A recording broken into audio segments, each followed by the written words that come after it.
jumpa lagi dengan saya Bani di Ibu Channel. Di video kali ini saya akan membahas tentang poin-poin penting yang harus kalian lakukan ketika kalian ingin tulisan kalian segera mendapatkan kontrak di platform Goodnovel.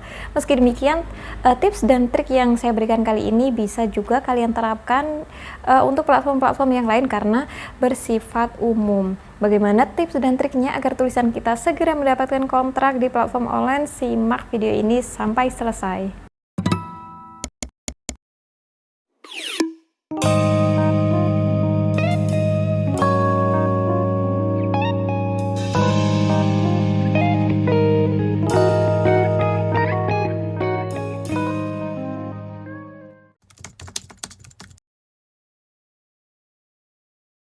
Nah teman-teman, ketika kalian mengajukan kontrak ke platform Goodnovel, lebih khususnya kalian harus benar-benar mengetahui tips yang satu ini, yaitu tips tentang pentingnya 3-5 chapter pertama. Jadi kalau kalian ingin lebih cepat mendapatkan kontrak di Goodnovel, kalian harus menggodok 3 chapter pertama kalian ataupun 5 chapter pertama kalian sedemikian rupa sehingga di 3 chapter pertama atau 5 chapter pertama itu kalian sudah menunjukkan konflik. Jadi kalau sampai 3 chapter pertama atau 5 chapter pertama di novel kalian itu sama sekali tidak menyinggung konfliknya itu akan dibawa kemana, maka kemungkinan besar novel kalian itu akan belum diterima atau mungkin dipending dulu penerimaan kontrak eksklusifnya. Nah kalau kalian ingin segera mendapatkan kontrak eksklusif, kalian bisa menggunakan cara berikut. Jadi di 3 chapter pertama atau di 5 chapter pertama, usahakan kalian sudah memperkenalkan konflik utama dalam novel kalian. Mengapa konflik harus dimunculkan di bab-bab awal, yaitu 3 chapter pertama atau 5 chapter pertama? Jadi kita sekarang kan sedang berbicara tentang novel online teman-teman, berbeda dengan buku cetak. Nah di sini saya akan memberitahu kalian tentang perbedaan penempatan konflik dalam novel offline dan juga dalam novel online teman-teman ya. Di sini untuk novel online saya ambil contohnya novel 2000 karya Arswendo karena ini merupakan salah satu contoh novel yang memiliki konflik berada di agak tengah sampai ke akhir. Nah, di novel 2000 ini di bab pertama atau di halaman-halaman awal itu kalian tidak akan menemukan konflik di sana.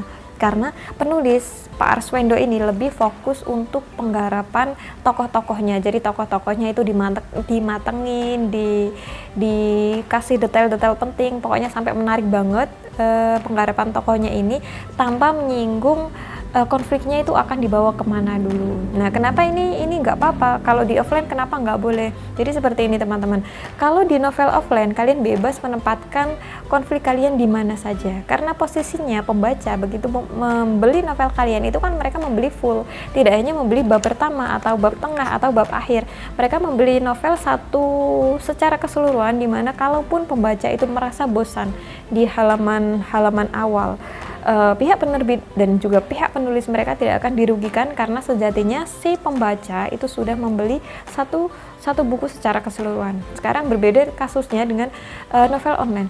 Ketika seorang pembaca itu membuka salah satu novel yang ditayangkan di platform online, kemudian mereka membaca 1-3 bab pertama dan ternyata 1-3 bab pertama atau 5 bab pertama mereka itu tidak menemukan konflik atau arahnya novel tersebut itu akan dibawa kemana konfliknya atau permasalahan yang akan dihadapi sama tokoh-tokoh di novel tersebut itu apa aja. Kalau tidak ada informasi-informasi tentang hal tersebut, akan ada banyak kemungkinan pembaca tersebut akan lari. Kenapa akan lari? Karena mereka ketika mau melanjutkan novel tersebut mereka harus membayar sekian koin karena harus buka gemboknya kan. Sementara di bab-bab yang masih gratis mereka tidak menemukan titik-titik konflik apa saja yang sekiranya itu bisa membuat gairah membaca mereka itu meningkat.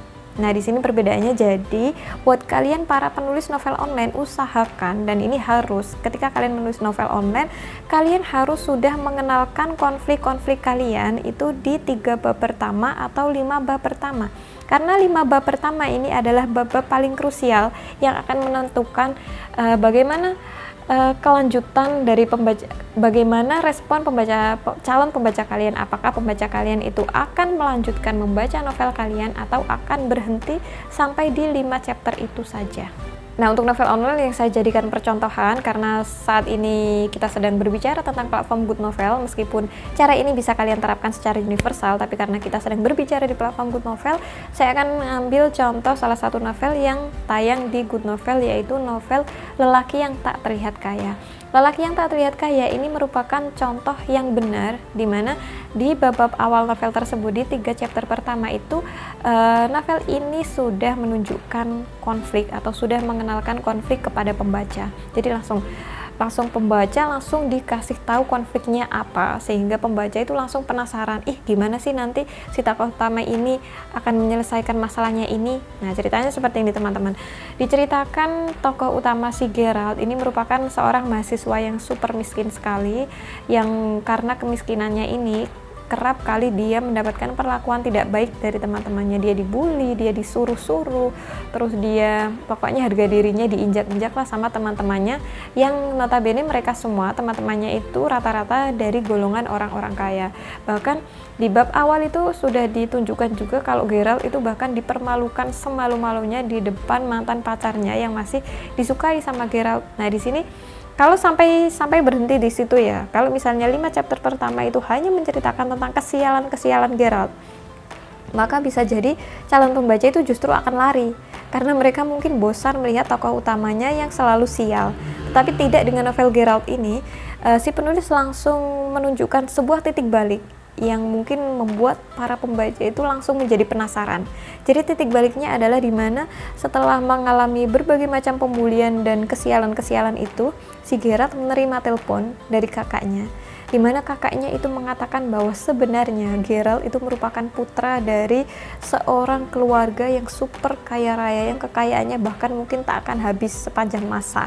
Di situ Geralt awalnya tidak percaya, sampai pada akhirnya si kakaknya ini mengatakan bahwa dia juga sudah mentransfer sekian juta dolar ke akun rekening Geralt, dan si Geralt ini memeriksa mutasi rekeningnya dan ternyata benar ada uang masuk yang jumlahnya cukup besar untuk dia waktu itu, sehingga dia terpaksa percaya bahwa ternyata memang benar dia berasal dari keluarga yang super kaya raya, di mana keluarganya itu menyembunyikan identitas kekayaannya dari Geralt karena mereka ingin mendidik supaya Geralt itu menjadi pribadi yang sederhana. Nah, seperti itu. Sampai di sini pembaca itu akan merasa sangat penasaran. Oh, tadi Geralt itu dibully sama teman-temannya, diinjak-injak harga dirinya sama teman-temannya karena miskin, karena nggak punya uang. Tapi ternyata langsung dikasih tahu sama si penulis kalau Geralt ini ternyata anak orang kaya raya. Nah, di sini pembaca akan langsung penasaran, apa nanti yang akan dilakukan oleh Geralt sama teman-temannya yang tadi menginjak-injaknya. Apa yang kemudian dilakukan Geralt sama mantan pacarnya yang masih dia sukai tadi itu, yang sudah meninggalkan Geralt demi lelaki lain. Nah, ini adalah contoh yang benar di mana para pembaca itu sudah langsung dikenalkan sama konflik utama cerita, sehingga meskipun pada akhirnya bab-bab selanjutnya itu babnya dikunci, pembaca akan tetap membacanya karena dia sudah tahu, oh novel ini nantinya akan seperti ini, aku penasaran nanti tokoh utamanya akan gimana sih. Nah, seperti itu. Berbeda lagi dengan novel offline tadi teman-teman, kalaupun di bab-bab awal itu bagus, mereka sudah membeli, kalaupun di bab-bab awal itu jelek, mereka juga sudah membeli secara penuh. Jadi nggak ada tuntutan konflik di novel offline itu harus ditempatkan di mana. Tetapi kalau kalian sedang menulis novel online, maka usahakan konflik utama itu sudah harus dikenalkan di bab-bab pertama. Nah, seperti itu teman-teman tips dan trik yang bisa saya berikan tentang bagaimana caranya untuk bisa segera mendapatkan kontra eksklusif dari Good Novel, yaitu salah satunya adalah dengan cara menggodok 3-5 chapter pertama kalian untuk bisa mengenalkan konflik utama cerita di bab-bab awal tersebut. Silahkan kalian praktekkan sendiri, dan jika kalian ada pertanyaan silahkan tulis di kolom komentar. Terima kasih. Wassalamualaikum warahmatullahi wabarakatuh. Halo Sobat Pembaca Novel, kali ini Ipus Channel akan merekomendasikan novel romance yang cukup menarik untuk diikuti yang berjudul Menjadi Kekasih CEO Brengsek. Novel ini menceritakan tentang sosok Rainer Griffin, seorang CEO tampan yang jenius tapi angkuh dan sekaligus terkenal terlalu pemilih dalam urusan wanita. Hanya wanita-wanita dengan standar tertentu yang boleh dekat atau bahkan memandang matanya. Tetapi anehnya, tepat ketika Rainer Griffin kembali dari rumah sakit pasca menjalani operasi serius, ia justru tertarik dengan Olivia Millan, sosok karyawan biasa di perusahaannya. Karena merasa jengkel dengan perasaannya sendiri, Rainer Griffin kerap berlaku buruk terhadap Olivia Millan. Rainer menganggap jika Olivia telah lancang menarik perhatiannya hingga gadis itu pantas untuk mendapatkan pembalasan yang setimpal. Meski kerap berlaku buruk terhadap Olivia Millan, Rainer Griffin juga tak mampu membendung perasaannya sendiri jika ia justru semakin tertarik pada gadis itu. Apakah Rainer akan melakukan hal yang lebih buruk terhadap Olivia? Apa yang sebenarnya terjadi pada diri Rainer Griffin pasca operasi serius? Apakah Olivia Millan bisa jatuh hati pada CEO yang kerap berbuat jahat padanya? Simak keseruan kisah Rainer Griffin dan Olivia Millan dalam novel yang berjudul Menjadi Kekasih CEO Brengsek karya autor Banin SN. Untuk mendapat info terbaru terkait update novel ini, kalian juga bisa follow Instagram autor di @banin.sn. Selamat membaca!